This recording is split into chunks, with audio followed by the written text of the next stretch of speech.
এই দোয়াটা পড়ার দরকার আছে না নাই?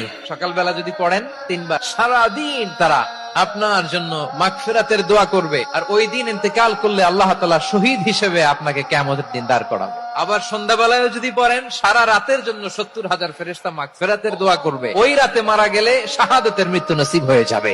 সকাল সন্ধ্যার যে জিকির, এই জিকিরের অন্তর্ভুক্ত করে নেবেন এই ওয়াজিফাটা। ওয়াল্লাহুল্লাযী লা ইলাহা ইল্লাহু আলিমুল গায়বি ওয়াশ শাহাদাতি হুয়ার রাহমানুর রহিম।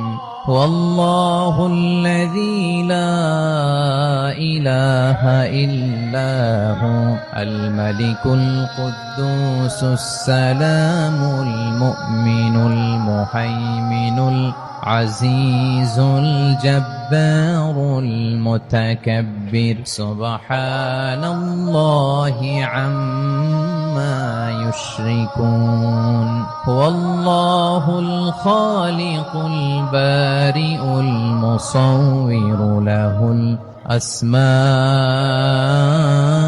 الحسنى يسبح له ما في السماوات والأرض وهو العزيز الحكيم.